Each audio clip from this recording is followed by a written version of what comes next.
নমস্কাৰ বন্ধুসকল, মই আপোনালোক সকলোকে আছামিজ বাস্তু চেনেললৈ স্বাগতম জনাইছোঁ। বন্ধুসকল, মোৰ নাম গোবিন্দ ৰাজখোৱা, মই ৰাষ্ট্ৰ বাস্তু এক্সপাৰ্ট নিউমেৰলজিষ্ট। বন্ধুসকল, আপোনালোকৰ সুবিধাৰ্থে মই চেনেলটোত বাস্তুৰ সম্পৰ্কে, সংখ্যাতত্ত্ব সম্পৰ্কে, জ্যোতিষৰ সম্পৰ্কে, তাৰ লগতে তন্ত্ৰৰ বিভিন্ন প্ৰয়োগৰ ভিডিঅ'সমূহ ইয়াত আপলোড কৰি থাকোঁ। গতিকে যদিহে আপোনালোকৰ মোৰ চেনেলৰ ভিডিঅ'সমূহ চাই ভাল লাগে, অনুগ্ৰহ কৰি মোৰ চেনেলটো ছাবস্ক্ৰাইব কৰিব, ভিডিঅ'সমূহ লাইক কৰিব, কমেণ্ট কৰিব আৰু যিমান পাৰে শ্বেয়াৰ কৰিব। আমাৰ সকলোৰে বিভিন্ন ধৰণৰ সমস্যা থাকে। কাৰোবাৰ আৰ্থিক সমস্যা, কাৰোবাৰ শাৰীৰিক সমস্যা, কাৰোবাৰ মানসিক সমস্যা, কাৰোবাৰ কেৰিয়াৰৰ সমস্যা, এই ধৰণৰ বিভিন্ন সমস্যা প্ৰত্যেকজন ব্যক্তিৰে থাকে। আৰু এই সমস্যাবোৰ আমি কিদৰে অতি সহজতে দূৰ কৰিব পাৰোঁ, সেই উপায়সমূহৰ সম্পৰ্কে মই আপোনালোকৰ লগত এই চেনেলটোৰ মাধ্যমেদি আলোচনা কৰি থাকোঁ। গতিকে যদিহে আপোনালোকৰ মোৰ চেনেলৰ ভিডিঅ'সমূহ চাই ভাল লাগে, অনুগ্ৰহ কৰি আপোনালোকে মোৰ ভিডিঅ'সমূহ লাইক কৰিব, কমেণ্ট কৰিব, তাৰ লগতে যিমান পাৰে আপোনালোকে মোৰ চেনেলৰ ভিডিঅ'সমূহ শ্বেয়াৰ কৰিব, যাতে অন্যান্য ব্যক্তিসকলেও তেওঁলোকৰ সমস্যাৰ সমাধানৰ উপায়সমূহৰ সম্পৰ্কে জানিব পাৰে।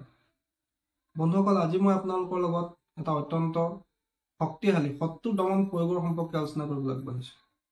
বন্ধুসকল, মই ইয়াৰ আগতেও বহুতো শত্ৰু দমনৰ উপায়ৰ সম্পৰ্কে আপোনালোকৰ লগত ভালকৈ আলোচনা কৰিছিলোঁ। আৰু আজি যিটো শত্ৰু দমনৰ উপায়ৰ সম্পৰ্কে মই ক'বলৈ আগবাঢ়িছোঁ, ই এটা অত্যন্ত পৰীক্ষিত উপায়। আৰু এই প্ৰয়োগটো কৰিবৰ কাৰণে মই 1 টকা পইচা খৰচ কৰিবলগীয়া দৰকাৰ নাই। আমি ঘৰত থকা বস্তুৰ সহায়তে এই শত্ৰু দমন প্ৰয়োগটো কৰিব পাৰোঁ। বন্ধুসকল, এই প্ৰয়োগটো কৰিবৰ কাৰণে আমাক প্ৰয়োজন হ'ব মাত্ৰ এটা শুকান জলকীয়া। মাত্ৰ এটা শুকান জলকীয়াৰ সহায়ত, যিটো আমি খাদ্য বস্তুত ব্যৱহাৰ কৰোঁ, শুকান জলকীয়া এটাৰ সহায়ত আমি শত্ৰু দমনৰ উপায় কৰিব পাৰোঁ। কি কৰিব লাগে বন্ধুসকল, ভালকৈ ভিডিঅ'টো শুনি ল'ব। অন্যথা ভিডিঅ'টো স্কিপ কৰি চালে হয়তো বহুতো ইম্পৰ্টেণ্ট কথা আপোনালোকে বুজি নাপাব, যাৰ কাৰণে পিছত গৈ আপোনালোকৰ প্ৰয়োগটো বিফল হ'বও পাৰে। বন্ধুসকল, প্ৰথমতে কথা হ'ল যে এই উপায়টো আমি কেৱল শনিবাৰৰ দিনা কৰিব লাগিব, সন্ধিয়াৰ সময়। আৰু এই প্ৰয়োগটো কৰাৰ এটা বিশেষ নিয়ম হ'ল যে যিদিনাখনি এই প্ৰয়োগটো আমি কৰিম, সেইদিনা আমি নিৰামিষ আহাৰ গ্ৰহণ কৰিব লাগিব। অৰ্থাৎ যিটো শনিবাৰে আমি এই প্ৰয়োগটো কৰিবলৈ ল'ম, সেই শনিবাৰৰ দিনটো আমি নিৰামিষ খাব লাগিব। আৰু বেলেগ কোনো ধৰণৰ নিয়ম পালন কৰিবলগীয়া নাই। আমি কোনোবা এটা শনিবাৰৰ দিনা সন্ধিয়াৰ সময়ত এই প্ৰয়োগটো কৰিবলৈ ল'ম। কি কৰিব লাগিব বন্ধুসকল, আমাৰ প্ৰত্যেকৰে পাকঘৰত শুকান জলকীয়াটো থাকেই। আমি এটা শুকান জলকীয়া লৈ ল'ম শনিবাৰৰ দিনা সন্ধিয়াৰ সময়ত। কোনোবা এটা প্লেটত লৈ ল'লে বেছি ভাল। কোনোবা এখন কাঁহীত বা প্লেটত যদি আমি লৈ লওঁ তেতিয়া বেছি ভাল। তাৰপিছতে সেই শুকান জলকীয়াটো আমি হাতত লৈ শত্ৰুজনৰ নাম স্মৰণ কৰি, শত্ৰুজনৰ প্ৰতি আমাৰ যিখিনি মনত ঘৃণা আছে, যিখিনি আমাৰ খং আছে, সেইখিনি গোটেইখিনি আমি সেই শত্ৰুজনৰ কথা মনত পেলাই, যিমান আপোনাৰ শত্ৰুজনৰ প্ৰতি খং আছে, সেই খংখিনি মনলৈ আনিব চেষ্টা কৰিব। তাৰপিছতে সেই জলকীয়াটো আপোনালোকে হাতত লৈ, পাৰিলে এটা বাওঁ হাতত লৈ ল'ব। বাওঁ হাতত লৈ এটা মন্ত্ৰ আপোনালোকক মই ইয়াত দিছোঁ। এই মন্ত্ৰটো আপোনালোকে 7 বাৰ পঢ়িব আৰু 7টা ফু দি দিব। বন্ধুসকল, মন্ত্ৰটো হৈছে ওম কাল ভৈৰৱায় মম শত্ৰু বিনাশয় কুৰু কুৰু স্বাহা। বন্ধুসকল, মন্ত্ৰটো আকৌ এবাৰ কৈ দিছোঁ। ওম কাল ভৈৰৱায় মম শত্ৰু বিনাশয় কুৰু কুৰু স্বাহা। বন্ধুসকল, শত্ৰুৰ ঠাইত আপোনালোকে যিজন ব্যক্তিৰ কাৰণে এই প্ৰয়োগটো কৰে, তেওঁৰ নাম ল'ব লাগে। বন্ধুসকল, এইখিনিতে এটা কথা কৈ থওঁ, যদিহে আপোনাক শত্ৰুৱে বাৰে বাৰে আমনি কৰি আছে, সকলো কামতে আপোনাক বাধা দি আছে, আপোনাক মিছামিছি বদনাম দি আছে, আপোনাৰ কৰ্মত বাধাৰ সৃষ্টি কৰিছে, পৰিয়ালক ক্ষতি কৰিবলৈ চেষ্টা কৰি আছে, আপোনাৰ ইমেজ বেয়া কৰিবলৈ চেষ্টা কৰি আছে, সমাজত আপোনাক বদনাম কৰিবলৈ চেষ্টা কৰি আছে, তেতিয়াহে এই প্ৰয়োগটো কৰিব। কিন্তু যধে মধে কাৰোবাৰ ৰং চাবৰ কাৰণে যদি এই প্ৰয়োগটো কৰে, আপোনাৰ নিজৰে ক্ষতি হ'ব। কিন্তু যিহেতু বন্ধুসকল এইটো এটা অত্যন্ত পৰীক্ষিত আৰু সিদ্ধ প্ৰয়োগ, গতিকে ভাবি চিন্তি এই প্ৰয়োগ কৰিব। যদি আপোনাক খুব প্ৰয়োজন হৈছে, শত্ৰুৱে আপোনাক খুব আমনি কৰিছে, অত্যাচাৰ কৰিছে, ক্ষতি কৰি আছে, তেন্তে আপোনালোকে এই প্ৰয়োগটো কৰিব। অন্যথা কিন্তু এই প্ৰয়োগটো আপোনালোকে কৰাৰ পৰা বিৰত থাকিব। কি কৰিব লাগে, আপোনালোকে হাতত বা কোনোবা এখন কাঁহীত আপোনালোকে জলকীয়া এটা লৈ ল'ব, শুকান জলকীয়া।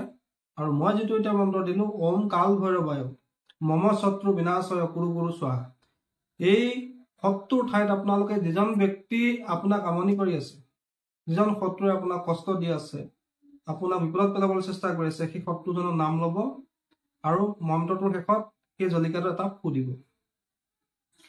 মন্ত্ৰটো পঢ়িব, জলকীয়াটো এটা ফু দিব। এইদৰে আপোনালোকে 7 বাৰ মন্ত্ৰটো পাঠ কৰি 7টা ফু শুকান জলকীয়াটোত দিব। তাৰপিছতে এটা কলা ৰঙৰ কলম লৈ ল'ব।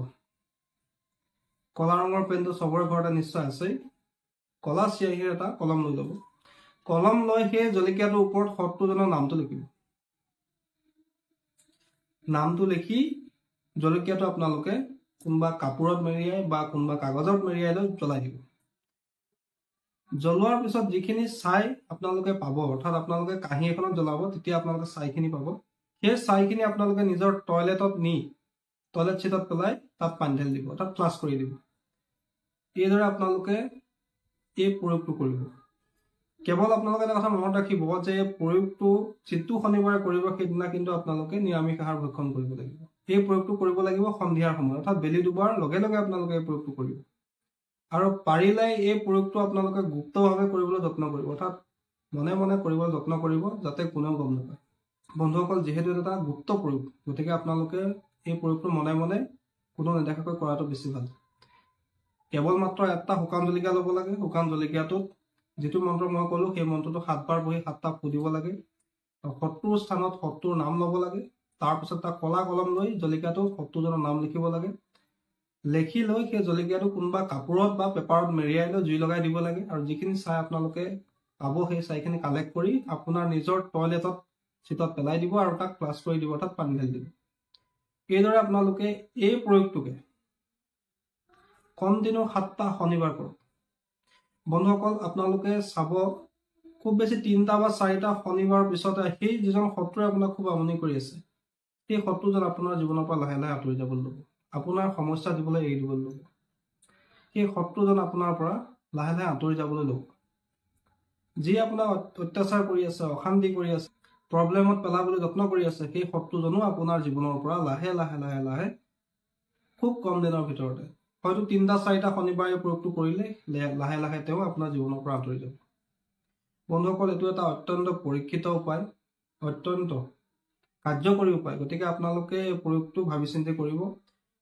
কাৰোবাৰ ৰং চাবৰ কাৰণে অনুগ্ৰহ কৰি এই প্ৰয়োগটো নকৰিব। কেৱল আপোনাৰ যদি সঁচাকৈ শত্ৰুৱে আমনি কৰি আছে, সকলো ক্ষেত্ৰতে আপোনাৰ সমস্যা পেলাব যত্ন কৰি আছে, ক্ষতি কৰিবলৈ চেষ্টা কৰি আছে, বদনাম কৰিবলৈ চেষ্টা কৰি আছে, তেনে ক্ষেত্ৰত শত্ৰু দমনৰ উদ্দেশ্যে আপোনালোকে প্ৰয়োগটো কৰিব। সম্পূৰ্ণ বিশ্বাসৰ সৈতে কৰিব। শনিবাৰৰ দিনা সন্ধিয়াৰ সময়ত কৰিব আৰু কণ্টিনিউ 7টা শনিবাৰ কৰিব। চাব আপোনালোকৰ যেনেকুৱা শত্ৰু নহওক, যিমান শক্তিশালী শত্ৰু নহওক কিয়, তেওঁ কিন্তু আপোনাক আমনি কৰিবলৈ এৰি দিব।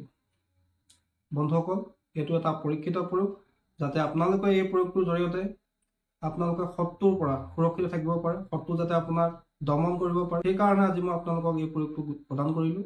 আপোনালোকে সম্পূৰ্ণ বিশ্বাস সহকাৰে প্ৰয়োগটো কৰিব। খুব কম দিনৰ ভিতৰতে ইয়াৰ ৰিজাল্টটো আপোনালোকে লাভ কৰিব। ধন্যবাদ।